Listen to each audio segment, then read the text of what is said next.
Hello viewers, welcome to UN Autonomous College.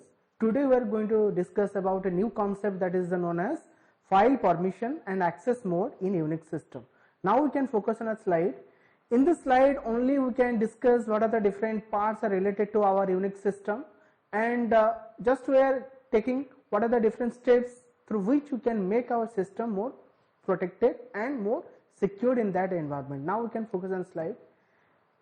Here in this slide, now we are going to discuss what are the different outlines are related to this topic, that is a part of a Unix system. In this topic we are going to discuss what is the real meaning of that file permission access mode in our Unix system, as well as we are learning what is the real permission indicators and what are the real use of that indicators, and then learning what is the real motion of that file access modes, what are the different modes are used in our file system to make it more secure as well as to make it more reliable in their environment. Similarly, we are learning what is the use of the directory access modes in our Unix system. Then finally we can use that is known as a changing permissions, through which you can add some permissions, through which you can make it whole systems more reliable and flexible in their execution process. First of all, we are going to discuss what are the real use of that Unix system. In this system we are generally discuss what are the different concepts are related to a topic here known as the file ownership is an important component of Unix that provides a secure method for storing files, as well as every file in Unix has the following attributes like your owner permissions, group permissions. Finally we are learning some other permissions, means other world permissions. First of all, you can learn what is the real use of that owner permissions. We know that without permission a file cannot be accessed, or without permission something which are present in a Unix system, as well as you can say generally that is known as a computer system, it must be accessed through a permission. That may be write only, that may be read only, that may be using some extra password system in our Unix processing system.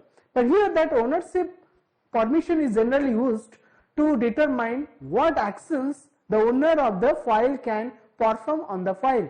That means if a user want to access some permission data which are present in our computer system, in that moment that owner must give a permission to a specific type of user, and that type of user can access that kind of files which is present in our Unix system. But it still need a permission, and that permission is always provided through an owner. Without owner that file cannot be accessed. So that is the general way through which you can process it. Next we are learning what is the real use of that is known as group permissions, and in this permission generally some groups are used to determine what actions a user who is a member of the group that a file belong to, so it must be performed on that file. So without group permission that file cannot be accessed, and that file must be depends on a specific type of group. According to that group, and this system must be processed in a specific type of order. Without that permission a group of members cannot be accessed that file. That means it is always required a group permission. So without group permission it is unable to process. It is the next future work which is present in our Unix operating system. Then third permission known as the other permission, or you can say world permission. And what is the real use of that permission? In this slide here, the permission for the other indicate what action all other users can perform on the file. That means if we have number of users, in that moment what are the different other peoples are used in our Unix system, and still they can need to get a permission. That means they are not related to that topic, still they want to access this kind of files. In that moment some ownership permissions must be granted, and that is not to a specific type of user, that is to other type of users. Means maybe it is publicly available or may not be available, still it depends on other type categories. So in this way we can also need a permission. So without permission nothing can be happen in our computer system. So that we want to add some extra permission, it is also possible, but according to requirement we can add more than different types of permissions in our Unix operating system to process its file or directory or other files which are related to our Unix system. Now we can focus on a slide. So next we are going to discuss what are the different parts are related to a topic, and here we are going to discuss what are the real use of permission indicators and how it will be work in our Unix system. Here that permission indicators is always used to process while the using ls we know that is known as a listing command in Unix system, and we have an option. In that option we are using that is known as a -l. That -l is known as option. In that moment we are using a command that is known as ls command, and ls command is accessed through a permission that is known as option, we can say -l. In that -l helps to display various information which are related to a specific type of file, and that file gets a permission, and that permission is always indicated through this -l. And here if a user want to process this type of applications in their Unix system, we must prefer to use a command, and we know that whenever user want to process its Unix command, we are always prefer to open a Unix prompt. In that Unix prompt is always denoted through that is known as a $sign. That means a dollar symbol is denoted as a Unix prompt. In that Unix prompt we prefer to write that is a command like ls. ls means a listing command. Then we can give a space, then we can write an option that is known as a -l, then we can give a space, then /, then we can write your home directory. Inside our home directory we have another directory named as amrod, and amrod, inside of the amrod we can press an enter, then we are getting this kind of options which is displayed in our Unix operating system. So in that moment we are getting a -rwxr, then -xr, then ;1. That means it is known as one writing mode, and or we can say reading mode. According to user requirement, that file must be created, and it is always a single file is exist in that amrod directory, and it is especially user specific. That means it can access through any type of user, there is no problem. Then we have a 1024 is known as a size, then we have a time that is a 2010 second, then we have a file named as a mime file, and that mime file is exist in that amrod directory. It is accessed by any type of a user, and its size is known as 1024, and it is created in November. Its time is known as a 2, and that is a motion through which you can be created. Similarly, another options also are getting in that screen, and here we are also using drwxr, then -xr, then ;1, and that means is another files which is exist in our amrod directory. So that we are knowing that in this way we are getting some information about the permission of a file held. That means this mime file and the mime.dir is the two file, and the two file have a permissions which is mentioned in this section. So here the first column is always represents different access modes. We know that we are using different access modes, means writing mode, then we are using that is known as a reading mode, and both writing and reading, etc. So it is a general way through which you can be process it. Then we are learning that is known as a permission associated with, that is always to a specific type of file or a directory. That means we are adding more than one different types of permissions to our system, and that system is always indicated through some symbols, and that symbol notification is always repressed, or we can say expressed through that is known as some notifications like -l, then different type of options. So that here the permissions are broken into groups of 3, and each position in the group denotes a specific permission. In this order, the read, write and execute. You know that here we have RWXR, that means R stands for the read mode, W stands for the write mode, and X stands for execute mode. So in this way we are denoting that files options is available in the system. That means this mime file may be easily readable and writable as well as executable format. So is getting 3 types of permissions in this section. Next we are going to discuss here the first 3 character 2 to 4 represent the permission of files. Here that means here we are getting a option that is known as representation, that is RWXR. The 4 is always denoted as one permissions, represent the permission of files owner.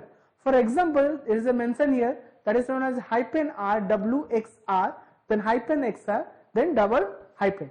Here represents the owner has read as well as write as well as execute permissions in this file. That means in the previous slide already we were mentioning a file named as a mime file, and that mime file contains 3 types of permissions which is provided through a specific type of owner, that may be readable, writable and executable format. Next we are going to discuss what is the real use of that second group. So here that second group of 3 characters known as the 5 to 7 consists of the permissions for the group to which the file belongs. For example, like -r/w/xr, then -xr, then double hyphen represents that the group has read and execute permission. That means if a user want to process it, that means just we can imagine that we have a more than one users. In that moment we give permission to each and everyone. In that moment we must to provide it, we can process this file only to read it and execute it. We never editable format, means you cannot write or edit which is present in our Unix system file. That's why here the XR gives a permission, that means it is known as only you can read it and execute it. Without these 2 permission we are not getting no write permission in our Unix system to a specific type of file, whatever you can say my file or my directory. The last group of 3 characters 8 to 10 always represents the permissions for everyone else.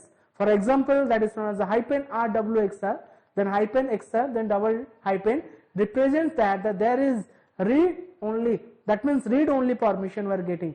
Without any other permission we never access it. That means here if a user want to represent like 8 to 10 character, and that moment we are always getting as R only to read that process. Without read process we never execute it. Just as one imagine that it is a way of execution. First of all we can read it, then we can execute it. But last 8 to 10 character is only used for only readable format. Next we are going to discuss what are the different file access modes we have in our Unix system. We know that in general system, if a user want to process any type of applications, in that time we always prefer 3 type of operations, or we can say 3 types of access mode. That is known as a readable format, writable format, next executable format. But in this slide already we have same thing, we can give a permission to read, write or executable format. As well as we can give 3 options at a time. Otherwise you can give 2 options, that means you can read then execute, otherwise you can give the permission to only write then you can execute, it is also possible. Now we can focus on the slide. So in this slide already we can mention here, that is known as the permissions of a file are the first line to defense in the security of a Unix system. Here the basic building blocks of Unix permission are, that is known as a read, write and execute permission, which have been described below. That means the read, what is the real use of that read permission? That means whenever file getting an option that is known as a read, it movement just give a permission that is known as, which can grants the capability to read, which is known as a view the content of a file. That means we can easily read that content of a file without any complexity or without any that is known as a one complex mode of execution which is present in our system. The third one, or you can say that is known as the second one, that is write mode. In the write mode, we are getting a grants the capability to modify or remove the content of the file. That means whenever user want to modify some specific contents of that file, in that moment, and that file must be accessed through, that is known as write mode. If that is processed through write mode, then we are getting an option to change some contents of that file. So without changing its contents, it is not being possible in the motion of, that is known as write mode. That write mode is always allowed to modify, or we can say we can delete from contents which is exist in our file. So third one known as the execute option. Then what is the real use of that execution option? We can say mode. In that mode, a user with execute permissions can run a file as a program. That means if a user want to execute that program or that file, in that moment we are getting a permission. Some files cannot be executed, but it can be read or write. In that moment, that execute option is, or execute mode, it is not activated in that file processing system. So in this way we are adding some modes of file accessing parts in our file access system. So next we are going to discuss how to add some access modes in our directory access mode. So in that directory access mode we can process some informations which is present in our Unix system. So here, so directory access modes are listed and organized in the same manner as any other files are used in our Unix system. That means there are few differences that need to be mentioned here, that is known as a read and write and execute, but some options are also adding in that part, and that means in the mode of that is known as a read mode, access to a directory means that the user can read the contents, the user can look at the file names inside that directory. So in that moment that read mode is always helps us. So it is a general way of movement. If a user want to prefer that is known as a write mode, in that write mode we need to access means that the user can add or delete files from the directory. If a user want to adding some extra file in that system, as well as you can delete some files from that directory, in that moment that write mode helps us. Similarly, we have another mode named as the execute mode. Then what is the real use of that execute mode? In that execute mode is always helps to executing a directory and does not really make sense. So think of this as a traverse permission. That means if a user want to process the directory, in that moment we always try to prefer to avoid it. But here that avoiding permission is never added in our directory management system. If that directory is always processed through, that is known as a execute mode. In that execute mode, it always allows to make it more reliable and more flexible environment. So a user must have execute access to the bin directory in order to, just you can say, that is known as execute the ls. Ls means we know that is a listing command. Next we have all the cd command. Cd command means you can need to change that directory or you can need to remove that directory. In that moment we can use these two type of commands. Next we are going to discuss how to changing that permission and how to add some permissions, and that permissions helps us to change some options in our Unix system. Here to change the file or the directory permissions you use that is known as chmod. Chmod means change mode command. In that change mode command helps two ways to use, that is known as chmod, the symbolic mode and absolute mode. Then what is the real use of that symbolic mode? And in the motion of that symbolic mode we can implement more than one techniques in the Unix system. Here the easiest way for a beginner to modify the file or directory permissions is to use the symbolic mode, and with symbolic permission you can add, delete or specify the permission set you want by using the operators in the following table. That means you have a table, in that table you are adding some symbol, according to that symbol, and that changing permissions is possible.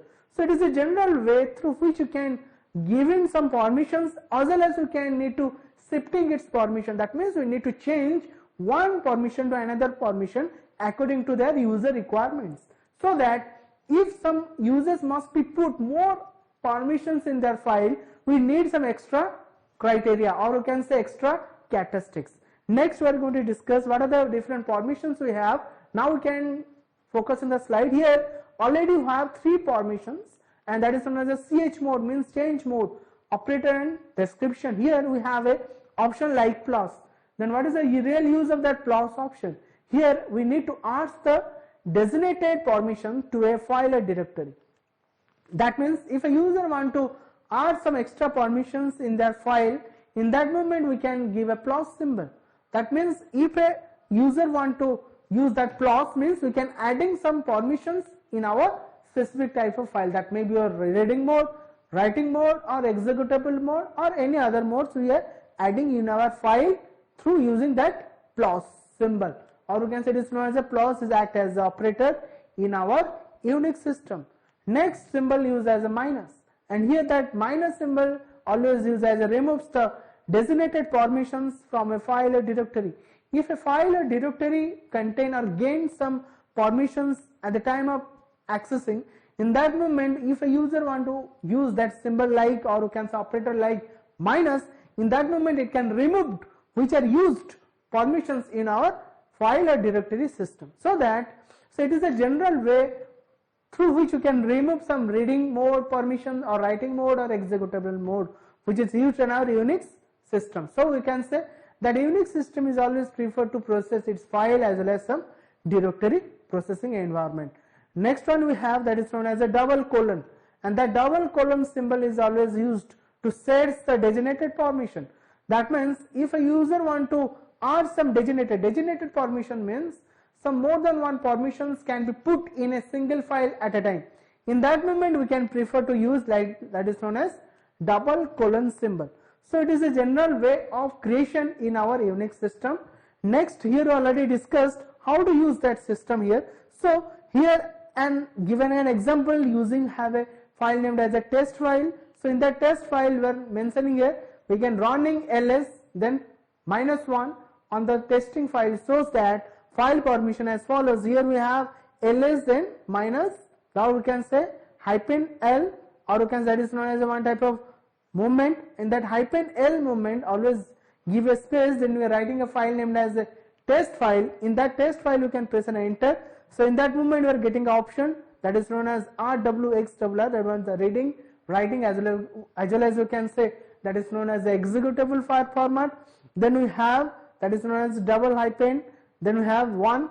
So it is a general way through which you can give a permission, which is already discussed in our previous section, that maybe this file must be accessed through reading or writable or executable format. Next we have that slide denoted as each example of chmod commands from the preceding table he was given below. So already we know that in the previous table we are giving some permissions, that is known as a plus, then minus, then double colon. So here we have writing some command like $chmod, then we are giving O.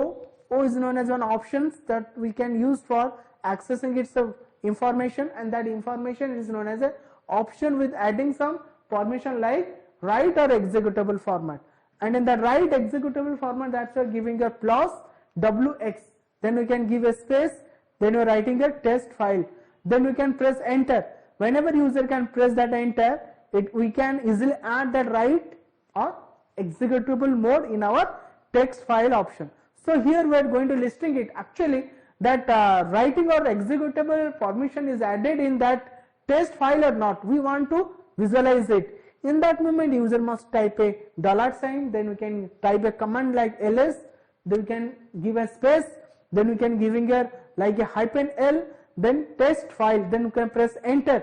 Whenever user can press enter, then you can getting option here like -rw, then xrw, then xrwx. That means we have getting wx. That wx known as a this file getting a permission like writable permission as well as executable permission. Then we have a single file, then it is present in that AMROD, then we are accessing for users, then we have a size, then we have a month and date in our system, and that is file named as a test file. And that test file is always processed through that is known as writable and executable mode. So it is a general web movement which is already discussed in that part. If a user need to change its mode, in that moment we must to use like a chmod. Similarly we have other options here. If a user want to remove that executable format in that file, in that moment user must use hyphen, means that is symbol as a minus, and that minus operator, then we can write a permission. We want to remove that executable option in that file named as test file. In that moment we must give a like that is known as a minus operator, then x, we can write test file, then we can press enter, then we are getting option like type another command like that is known as a Unix prompt, then ls, then -l, then we can write a file named as a test file, then we can also press enter. In that moment we are getting an option, and that option is always shown in that environment that is known as hyphen, that is rw. That means the file must be only read and write, and never it can be accessed as a executable mode. So we in our test file. So it is a general way through which you can be use it. Otherwise we can say use that is known as the double colon or equal to symbol, which is used for to set some other permissions in their file at a time, that is known as the readable or executable options, so that it is a general way through which we can process some options. So it is a general way movement, we know that, which is already shown in a slide. So it is a option, just we can say like our plus, minus and equal to symbol, or we can say double colon symbol, specially used to adding more permissions as well as removing which permissions are added in our file or directory management system. So today we only discuss what are the different permissions are used in our file management system. So in next class we will discuss what are the different options also available in our file accessing mode or file permission in our Unix operating system. If you have any doubt, then you can please kindly to send queries in our comment box, then we can process it. So finally, thank you, have a nice day.